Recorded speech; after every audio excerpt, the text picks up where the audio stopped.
Muy buenos días, hermanos. Por la gracia de nuestro Dios, estamos nuevamente reunidos de manera virtual para estudiar la confesión de fe.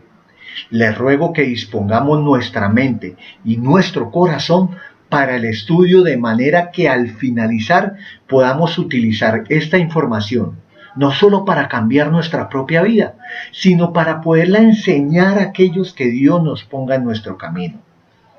El día de hoy continuaremos con el capítulo número 22, cuyo título es De la adoración religiosa y del día de reposo. Nos corresponde el día de hoy estudiar el párrafo número 6. Yo les animo de todo corazón, hermanos, a sacarle provecho a nuestro estudio.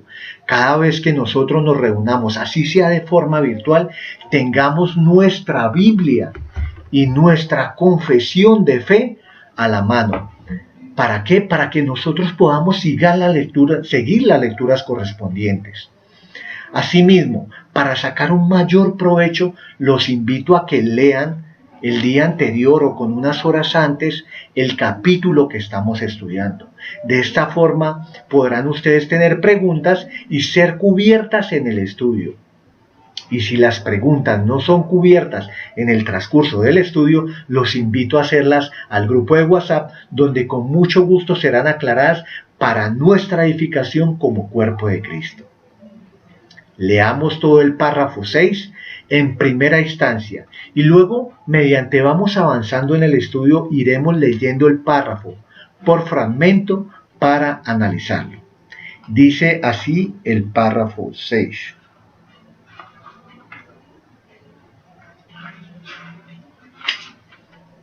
Ahora, bajo el Evangelio, ni la oración ni ninguna otra parte de la oración religiosa están limitadas a un lugar, ni son más aceptables por el lugar en que se realizan o hacia la dirección que se dirigen, sino que Dios ha de ser adorado en todas partes en espíritu y en verdad, tanto en cada familia en particular diariamente, como cada uno en secreto por sí solo, así como de una manera más solemne en las reuniones públicas, las cuales no han de descuidarse ni abandonarse voluntariamente o por negligencia cuando Dios por su palabra o providencia nos llama a ellas.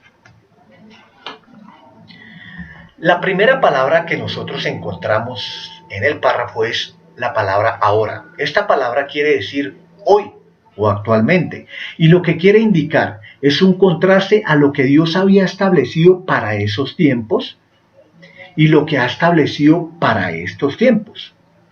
Entonces lo que encontramos aquí, hermanos, es un contraste entre bajo la ley y bajo el Evangelio. Repasemos, hermanos, qué es estar bajo la ley y qué es estar bajo el Evangelio. Cuando hablamos de estar bajo la ley, debemos remontarnos a los días del Antiguo Testamento. La ley se refiere a la compilación de los decretos y mandamientos que encontramos en los primeros 5 libros de la Biblia. En esos tiempos, la obediencia a la ley era una obligación al pueblo de Dios para recibir los favores y las bendiciones. Si hablamos en términos actuales, es decir, en tiempos del Nuevo Testamento, la ley se refiere a esa vieja situación cuando la gente consideraba la obediencia como la forma en que Dios los aceptaba. Eso entonces, hermanos, es estar bajo la ley. Ahora, ¿qué es estar entonces bajo el Evangelio? Estar bajo el Evangelio, para efectos de nuestro estudio, es estar bajo la gracia. Se refiere al tiempo después de la primera venida de Cristo, donde su vida, muerte y resurrección nos dan los recursos para estar unidos a Él y para vencer el dominio del pecado en nuestras vidas de manera que ya no se enseñorea de nosotros. Eso es estar bajo el Evangelio y es la forma en que nosotros nos encontramos en la actualidad y es la forma como debemos adorar a Dios. Volvamos al párrafo. Dice, ahora, bajo el Evangelio, ni la oración, ni ninguna otra parte de la adoración religiosa. Contestémonos la siguiente pregunta. ¿Qué es la adoración religiosa? La respuesta la encontramos en este mismo capítulo, en el 22, en el párrafo primero. Dirijámonos por un momento al primer párrafo del capítulo que estamos estudiando. Dice así en uno de sus apartes: Dios es justo, bueno y hace bien a todos, y por lo tanto debe ser temido, amado, alabado, invocado, creído y servido con toda el alma, con todo el corazón y con todas las fuerzas. Esa, hermanos, es la adoración religiosa: reconocer la bondad de Dios para con el ser humano y como respuesta adorarlo con todo nuestro ser. Hermano, ¿estás amando a Dios con todas tus fuerzas, con todo el corazón y con toda tu alma? ¿Qué te falta para amarlo así? Medita, reflexiona, considera, contempla día a día qué puedes hacer, qué puedes mejorar, qué puedes cambiar, qué puedes dejar de manera que Dios sea agradado, de manera que Dios sea glorificado con tus acciones y con tus actitudes. Tú debes, hermano, imitar a Cristo. Él prefirió agradar al Padre que satisfacer sus propios deseos. Recordemos lo que dice el Evangelio de Juan en el capítulo 4, versículo 34. Por favor, síganme en la lectura. Juan 4, 34.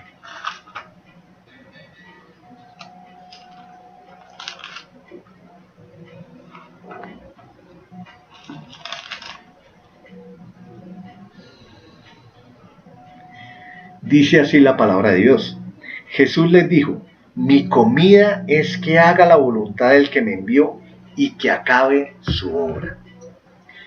Antes de satisfacer sus propias necesidades, Cristo prefirió agradar al Padre. Y allá es que tenemos que llegar a ser cada día más como Cristo. Ya habiendo recordado qué es estar bajo la ley, qué es estar bajo el Evangelio, y de recordar qué es la adoración religiosa, podemos entonces continuar con nuestro párrafo. Dice así: ni la oración, ni ninguna otra parte de la adoración religiosa. Detengámonos aquí y recordemos. ¿Cuáles son las otras partes de la adoración religiosa a la que está haciendo referencia el párrafo? Si hacemos nosotros un repaso de este mismo capítulo, podemos encontrar en los anteriores párrafos la respuesta. Las otras partes las encontramos en el párrafo número 5. Por favor, vayamos al párrafo número 5 y síganme en la lectura. La lectura de las Escrituras, la predicación y la audición de la palabra de Dios, la instrucción y la amonestación los unos a los otros por medio de salmos, himnos y cánticos espirituales, el cantar con gracia en el corazón al Señor, como también la administración del bautismo y la cena del Señor, son parte de la adoración religiosa. Esta es la respuesta entonces que encontramos, hermanos, acerca de cuáles son las otras partes de la adoración religiosa. Sintetizando, entonces, hermanos, tenemos que la adoración religiosa se compone de la oración, la lectura de las Escrituras, la predicación y audición de la palabra de Dios, la instrucción y amonestación unos a otros, el canto con gracia en el corazón, el bautismo, la cena del Señor. Y por último, una humillación solemne. Reflexionemos, hermanos. ¿Cómo estás con respecto a la adoración que debemos a Dios? ¿Cómo estás en cada una de estas partes? ¿Qué tal estás con la audición de la palabra? ¿Vienes a la iglesia? ¿Estás de cuerpo presente, pero tu mente y corazón están lejos? ¿Estás desaprovechando que Dios puede usar al que te está enseñando para hablarte a ti? ¿Cómo estás con respecto a la amonestación en amor y humildad a tus hermanos? ¿Lo haces con paciencia, considerando que tú también estás rodeado de debilidad? ¿Lo haces o no consideras importante hacerlo, sino que piensas que es un problema de cada uno con Dios? ¿Olvidas que Dios instituyó la iglesia como un cuerpo donde cada uno es un miembro que cumple un rol específico de acuerdo a los dones que Dios mismo repartió a cada uno? Pide, hermano, a Dios en oración que te ayude a ser de bendición a otros, exhortándolos en sus pecados y animándolos al amor y a las buenas obras. Ya habiendo meditado en esto, entonces sigamos con nuestro párrafo.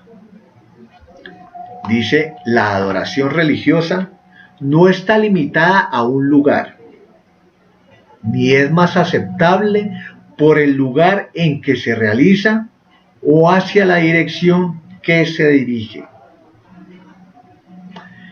Pero entonces, si esto es así ahora, en tiempos del Nuevo Testamento, miremos cómo se hacía bajo la ley. Veamos el contraste. En el periodo del pacto con Moisés, la adoración debía estar de acuerdo a una localización geográfica y a una estructura física concreta. Vayamos a Éxodo 25, versículos 8 y 9. Éxodo 25, versículos 8 y 9. Dice así la palabra de Dios. Y harán un santuario para mí, y habitaré en medio de ellos, conforme a todo lo que yo te muestre, el diseño del tabernáculo y el diseño de todos sus utensilios, así lo haréis. Amén. Aquí vemos que en el Antiguo Testamento Dios mismo da órdenes a su pueblo para hacerle un lugar donde lo adore, donde Él habitará en medio de ellos. Dios dispone así un lugar donde pueda reunirse con el pueblo, no en cualquier lugar, sino en el santuario. Ahora vayamos a Primera de Reyes 8, 48 y 49. Veamos otro respaldo de las Escrituras. Primera de Reyes 8, 48 y 49.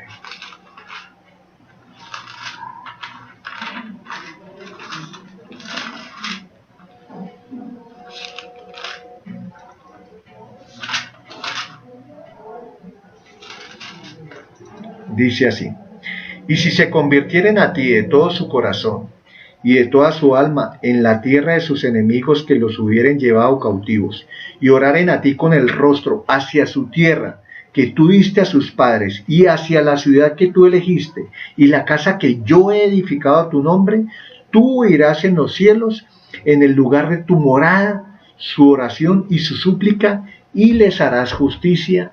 Amén.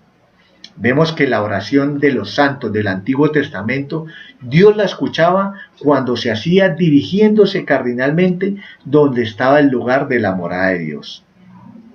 Ceremonialmente el pueblo de Dios debía adorarlo hacia ese lugar geográfico y en ese lugar específico. Sin embargo, aquí vemos el contraste, Cristo abolió esto. Por eso el párrafo nos enseña que la oración no está limitada a un lugar, ni Dios escucha más la oración, ni acepta más la adoración en cuanto a que nosotros la hagamos en cierto lugar que creamos que es santo. Veamos cómo dice esto las Escrituras. Vayamos a Juan 4:21. Evangelio de Juan, capítulo 4, versículo 21.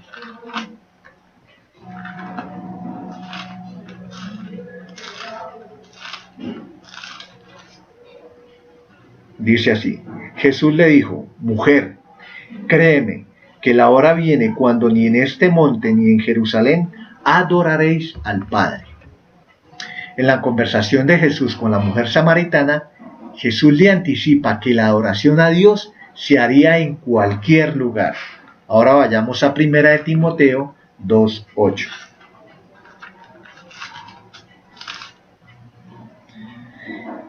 Quiero pues que los hombres oren en todo lugar, levantando manos santas, sin ira ni contienda. Por mano de Pablo, del apóstol Pablo, el Espíritu Santo indica que ahora en todo lugar pueden orar y ser escuchados. Volvamos entonces a nuestro párrafo de estudio. Sino que Dios ha de ser adorado en todas partes, en espíritu y en verdad. Esto también lo podemos ver en el Evangelio de Juan, el mismo capítulo 4, versículos 23 y 24. Juan 4, 23 y 24. Dice así la palabra de Dios. Mas la hora viene, y ahora es, cuando los verdaderos adoradores adorarán al Padre en espíritu y en verdad, porque también el Padre tales adoradores busca que le adoren. Dios es espíritu, y los que le adoran en espíritu y en verdad, es necesario que le adoren. Aquí entonces, hermano, meditemos por un momento qué es adorar en espíritu y en verdad. No pasemos por alto esto, sino meditemos y concentrémonos un momento en esto. Ya habíamos hablado hace un momento que a Dios debemos adorarlo con todo nuestro ser, con todo nuestro corazón, con toda nuestra alma. Y precisamente a esto se refiere adorarlo en espíritu. Que todo lo que nosotros somos esté dirigido hacia un solo propósito. Agradarlo a Él con todos los aspectos de quiénes somos. Por otra parte, adorar en verdad es preocuparnos porque nuestra adoración esté correctamente informada, que lo hagamos como debe ser. Debemos conocer a quién es el objeto de nuestra adoración, o sea, nuestro Dios. Conocerlo como creador, como Padre, como Salvador, como protector, como proveedor, como Señor, como reconciliador. Y así de igual forma conocerlo en las muchas otras facetas de Cristo. Como ya se había estudiado en el párrafo número 1, nos dice que el modo aceptable, vayamos un momento por favor al párrafo número 1. El modo aceptable de adorar al verdadero Dios fue instituido por Él mismo. Y está de tal manera limitado por su propia voluntad revelada, que no se debe adorar a Dios conforme a las imaginaciones o invenciones de los hombres o a las sugerencias de Satanás, ni bajo ninguna representación visible, ni en ningún otro modo no prescrito en las Sagradas Escrituras.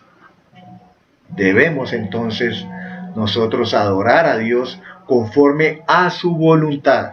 Y la única manera que nosotros conozcamos esa voluntad es no solo leer, sino meditar en su palabra.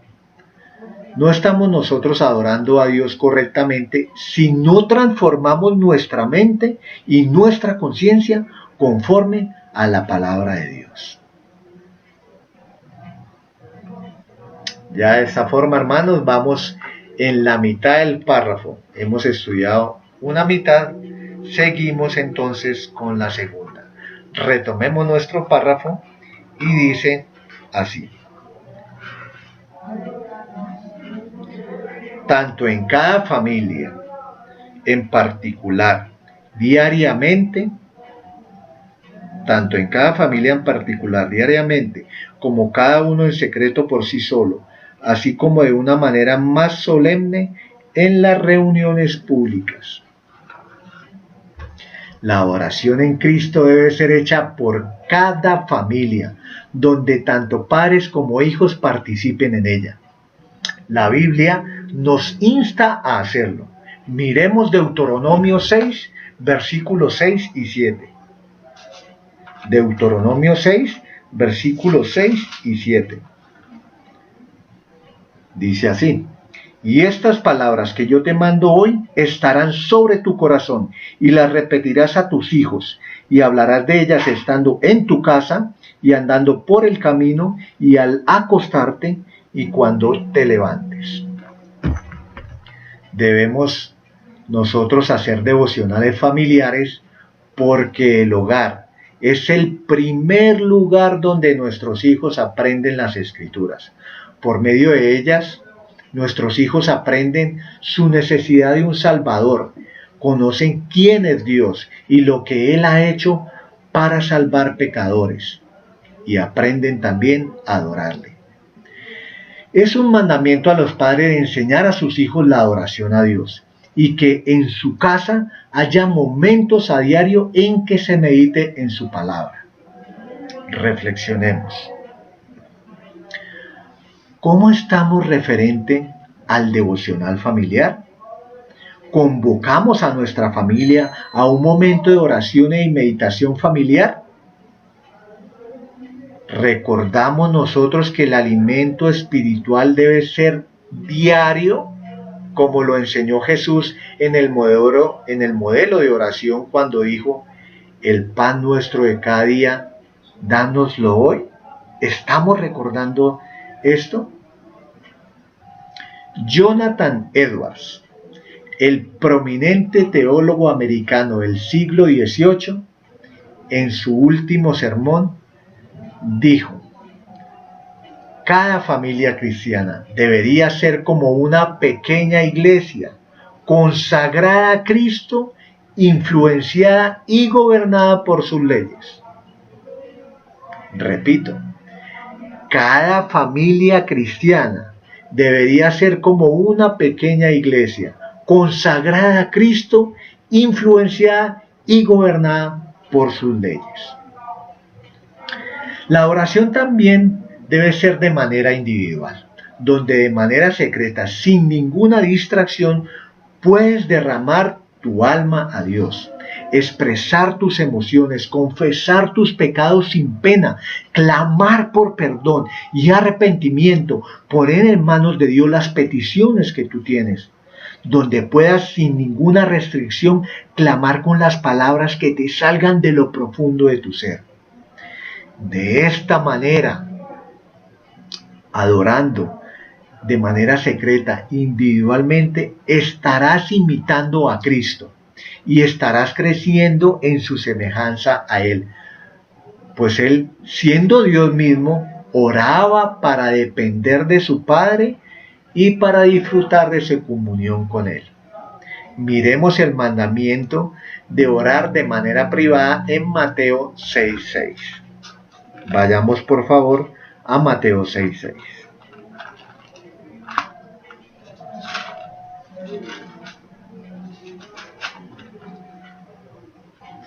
Mas tú, cuando ores, entra en tu aposento y cerrada la puerta, ora a tu Padre que está en secreto, y tu Padre que ve en lo secreto te recompensará en público.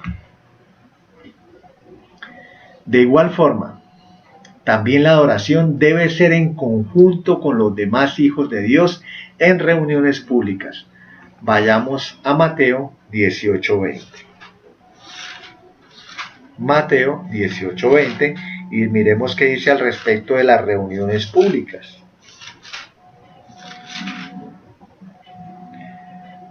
Porque donde están 2 o 3 congregados en mi nombre, allí estoy yo en medio de ellos. En el nuevo pacto, el lugar para la adoración ya no es geográfico, sino espiritual. El lugar de la presencia especial de Dios es el nuevo templo, es decir, la iglesia. La reunión de la iglesia en su conjunto en asamblea debe ser apreciada, debe ser valorada de la misma forma como en el Antiguo Testamento el pueblo apreciaba la adoración en el templo físico. Ambos El templo físico y la iglesia son el lugar de la presencia especial de Dios. Miremos el respaldo escritural en Salmo 84, versículos 1, 2 y 10. Salmo 84, versículos 1, 2 y 10.